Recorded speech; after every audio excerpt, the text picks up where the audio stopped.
Le Penelope Gate redistribue les cartes de la présidentielle française. Selon un sondage publié hier par Les Échos, François Fillon serait éliminé dès le premier tour du scrutin. En cause, les révélations en cascade sur les emplois fictifs qui auraient rapporté près d'1 million d'euros à sa famille.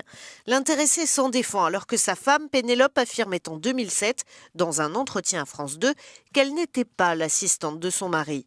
Isolé au sein même de son propre parti, le candidat Les Républicains passe sous la barre des 20% d'intention de vote, en 3e place, loin derrière Marine Le Pen, qui décrocherait 27% des suffrages.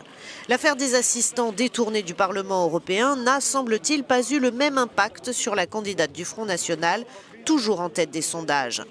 En seconde position, on retrouve Emmanuel Macron.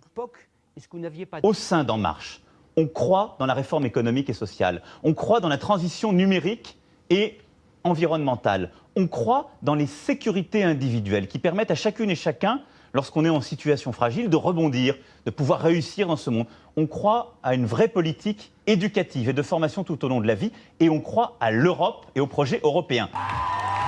Enfin, le candidat socialiste Benoît Hamon arrive en 4e position. Après avoir remporté dimanche la primaire de la gauche, il est crédité de 17% des suffrages.